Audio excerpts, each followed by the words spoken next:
Hey, everybody. I'm Tyler Suiters with the Consumer Technology Association. We are the owners and the producers of CES, the most influential tech event anywhere on the planet.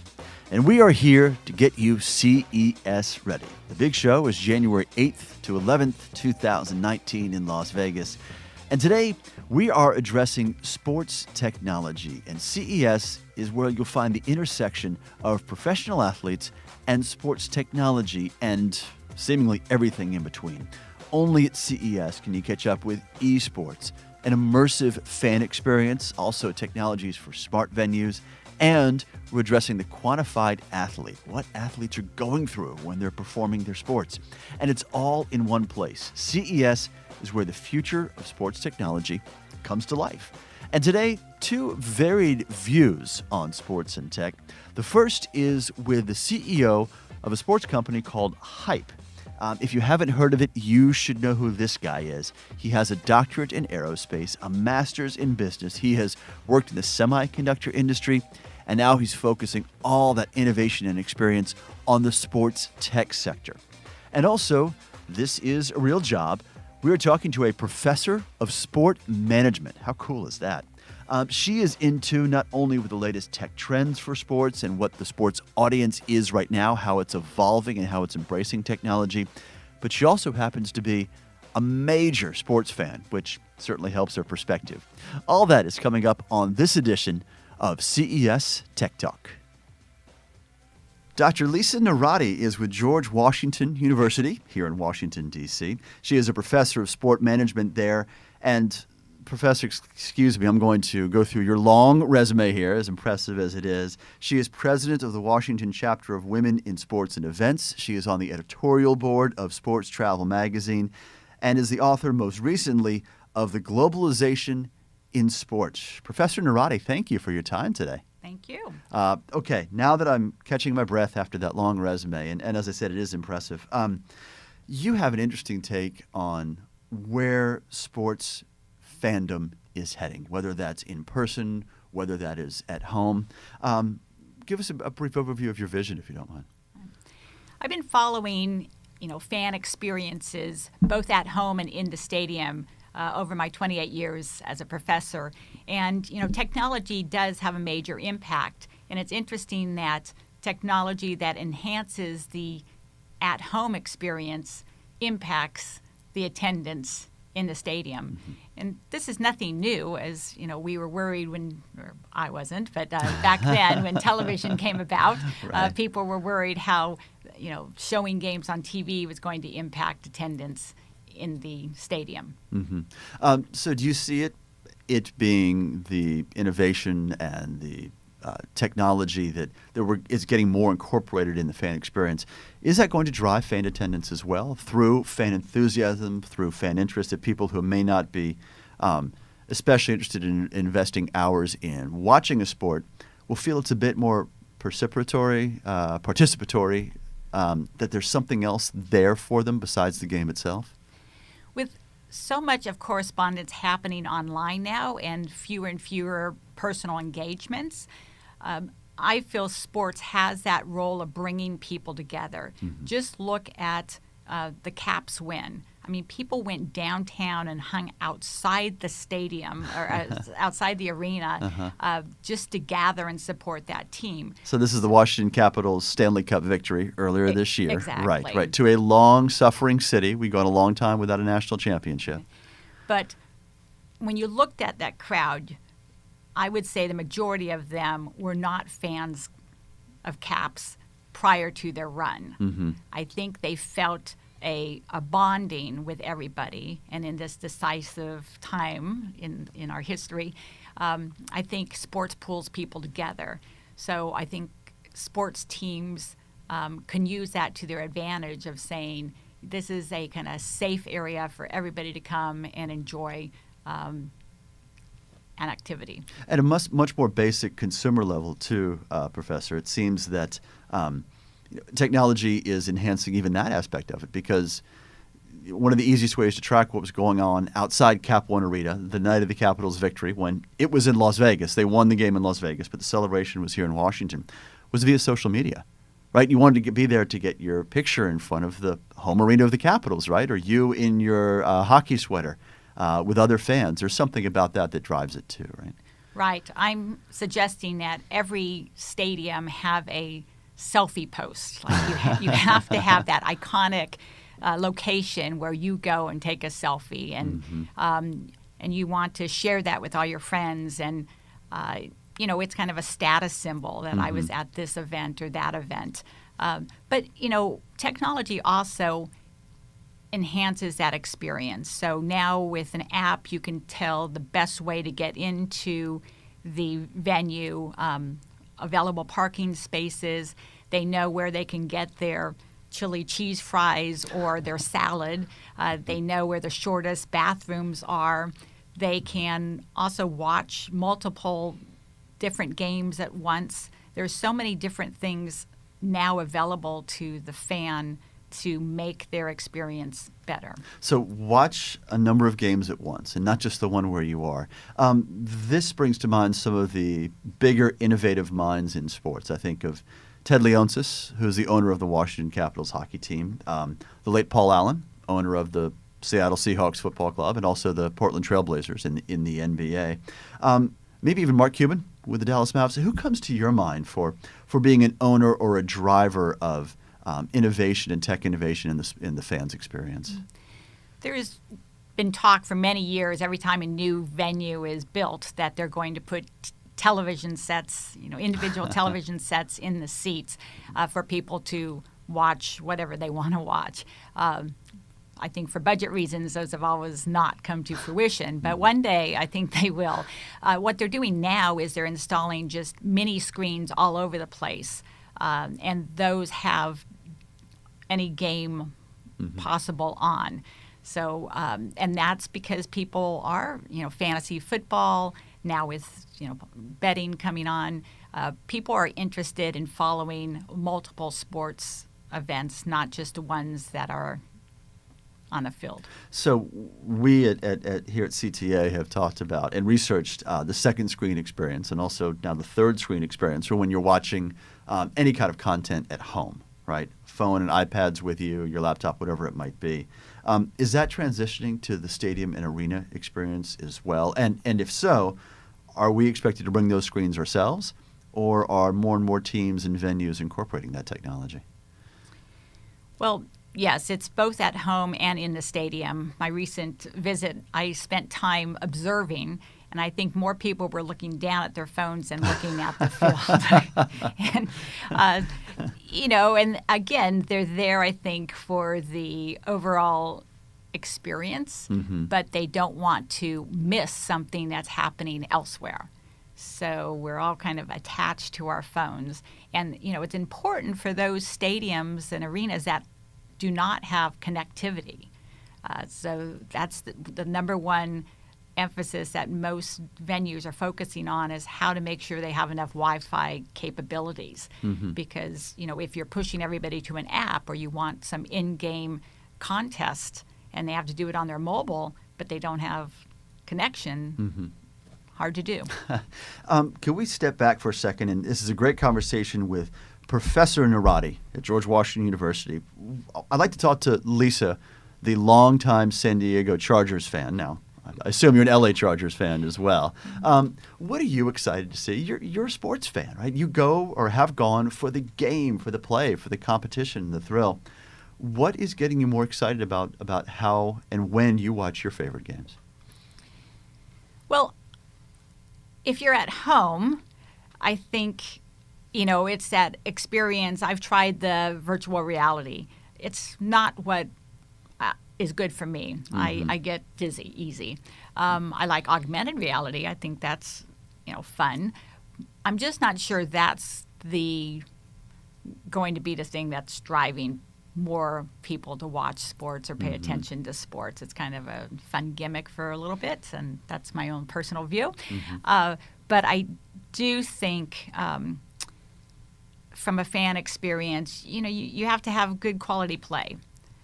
And, expansion leagues and, I'm worried for the MLS with the expansion leagues. Are you going to have that good quality play?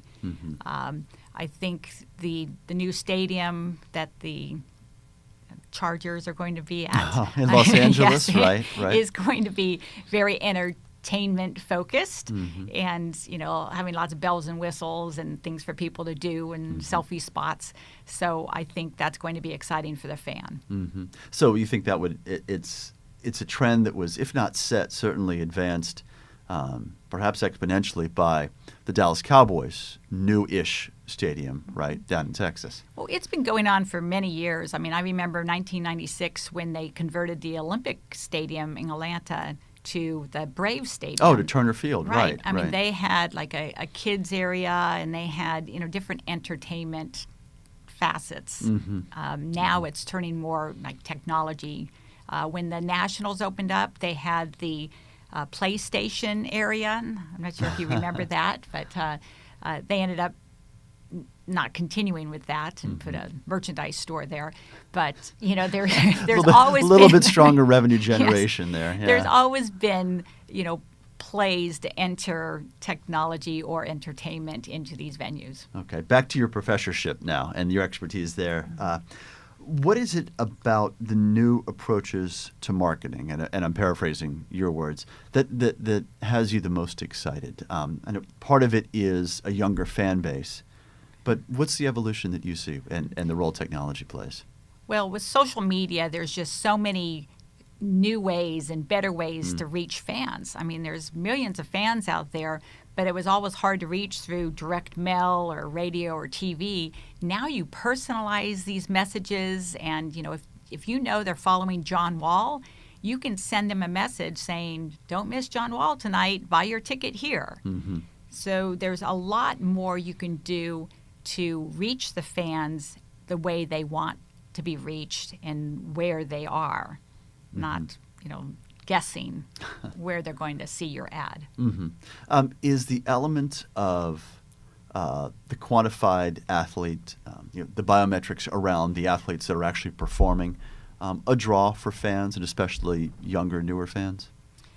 It can be, especially the core fans. I always say that the stadium is filled with core fans and then those that are there for more the entertainment aspect. So I think for the core fan, that's just going to continue to drive their interest. And when betting comes along, I think those biometrics are going to become more of a important aspect for those that are there for entertainment and core, because the non-core fans could become more interested if they're betting. And it seems to me that more and more stadiums are going to have the opportunity to do either in-game betting or obviously just betting on the game. So perhaps the fastest growing area of the sports experience, Professor, is eSports. Not just that it's a professional sport now that where you can have a career, but that there is this phenomenal international fan base, right? Is this the brightest star in the tech and sports confluence right now? Right. I've been teaching the business of eSport class for 3 years now, and it's been fascinating to watch the growth and to see how traditional sports are trying to grab hold and integrate eSports so they can then expand their fan base. So I see in the future perhaps eSport lounges inside stadiums and arenas where they could be playing Madden or NBA 2K or other more, combat style games while the game is going on. So people can take a break, people can come in and out, something they can do other than just watch the game. Millennials and others have short attention spans now, so they don't want to just sit and watch for 3 hours. They want to do other things. And so having eSports lounge, a VR lounge, all of these add to the experience. Do you see eSports potentially eclipsing soccer, and I think basketball is probably on that list too, as the international sport, the one sport that can draw an international base around a common league?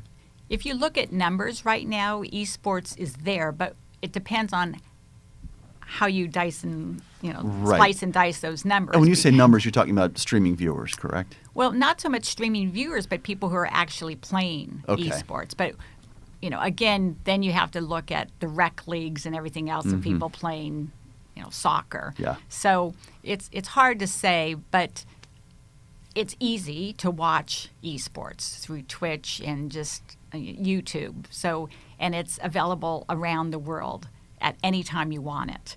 And so that's why the numbers are so high. And, soon I see all sports taking place that way. So who comes out ahead?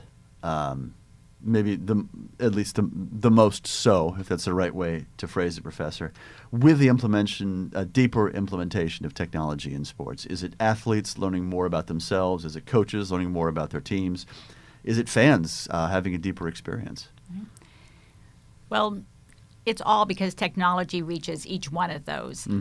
I would say from a team and league perspective, it's interesting because the technology that enhances the fan experience, again, impacts those that go to the games. It could, but if they make more money on live streaming and all these other technologies, then maybe they don't need to rely so much on tickets. But then who wants to play in an empty stadium? So I think we still need to focus on how to enhance that experience in the stadium to keep fans going. I love that we have more questions than answers. That's a good sign at an innovative space. Dr. Lisa Neirotti is Professor of Sports Management at George Washington University. Professor, great conversation. Thank you so much. Thank you. Can we ask you to hum a few bars of Superchargers? San Diego Superchargers, charge! You did it! I wasn't expecting that. Great. Doctor, thanks again. Dr. Ilan Hadar is partner and CEO of Hype, and he is joining us today from Israel. Doctor, thank you for taking the time with us. My pleasure. Thanks for having me.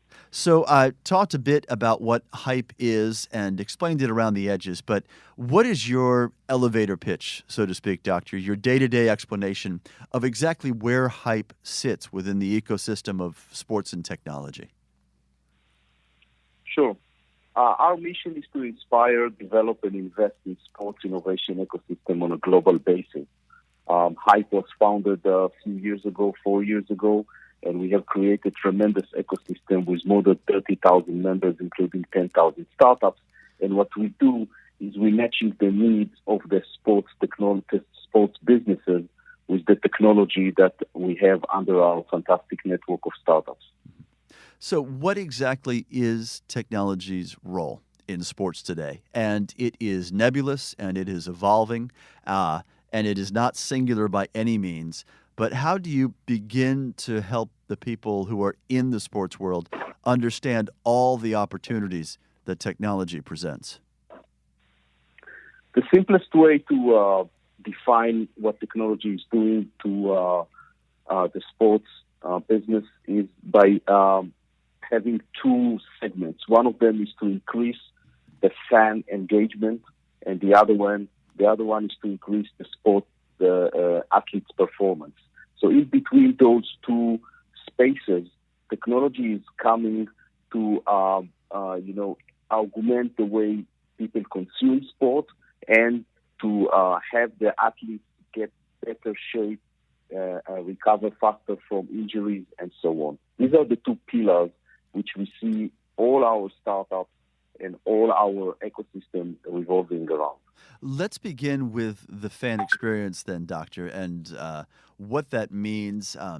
We've had numerous conversations of leading up to CES 2019 about the in-home viewing experience for a fan, smart venues and how the experience is evolving when you're at a game. And then, of course, there's all the content and engagement opportunities when you're on the go, neither at home nor at a stadium. What has you most excited, and where do you see the fan experience going from where it is today in the years ahead? Let me try and picture a picture from the future. It could be 3 or 5 years where the top NBA player, let's say Stephen Curry, standing on the line. There's 1 second to go, and the game is on the line, and he's about to win or lose the game. Now, what you see today is that you can only see the stats. You can be excited, but 5 years from now, I think that what we will able to be feeling in the game, and also, of course, the fan at home, is much more sensing and data from the athletes. For example, you could feel his heartbeat, his stress level, and so on. You could also take this and have interactive, betting or having some kind of interactive with your friends about what you are sensing. You can have some kind of apparatus that you put, and you have an augmented reality. You could do an eSport meanwhile. So everything is available today from technology standpoint at the grassroots level. What we need now for the next few years is everything to emerge and be able to provide it at home or in stadium, so the fans will interact and engage in, I would say, 3-4 levels higher than what we are doing today. What are the ingredient technologies for that? Augmented reality, virtual reality, 5G, greater connectivity. What are the key technologies? I'm speaking to you as a technologist, Doctor, that need to be in place to take that experience where it needs to be. Absolutely. So first of all, we can always rely on the Moore's law. So we will be able to increase the computation level to be double every 18 months. So the data that we are gathering from the stadium will be enhanced and go on and multiply. So this could be in streaming, so we'll get a better picture, a better sound out of the game. And everything is about sensing. So today, sensors could be wearables. You could put, audio sensors around the stadium, and you can feel the drop of the everything that's happening on the floor. You can hear the coach talk, or you could see the players and have their fatigue level. So this kind of sensing is becoming now affordable, and not only that, we can work online to get those streamline of sensing into the home. Now, with respect to augmented reality, again, this technology is available. It's all about what will be the fan be able to pay in order to feel those new, I would say, reality from the game. Mm-hmm. How closely connected is the fan experience then, Doctor, with athlete performance? Because it seems that if not an exchange of data, at least access to that data is one element that will enhance our engagement, our enthusiasm, as well as our awareness when we're watching a game or a match. Absolutely. I think today we made a big progress. People can now be more engaged because you have microphones and you have endless camera around the arena. But next step is to get some data from the players and from the teams. I know there's the confidentiality and regulation and all of these legal issues, but they are going to be solved because there's so much business and money to be made using those technologies. Mm-hmm. Dr. Ilan Hadar is partner and CEO of Hype. And as we said, he's joining us from Israel. Doctor, we look forward to seeing you in Las Vegas for CES 2019. I'll be there. All right, next time, we're addressing a pretty interesting statistic. In 30 years, 2/3 of us around the world will live in cities, urban settings. So we'd better be smart about it. That means more efficient energy use, improved mobility, safer public spaces. All of this deals with smart cities technology. And maybe the best part is you're going to save time with smart cities. So we instituted a study that basically came back with the data that if a smart city is implemented in the correct manner, an average citizen can save about 125 hours every year.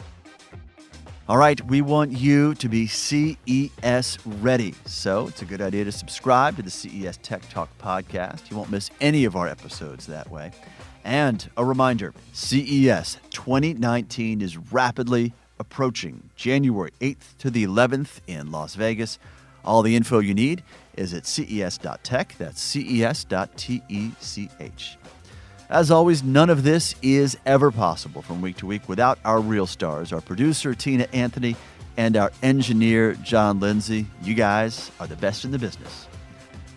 I'm Tyler Suiters. Let's talk tech again soon.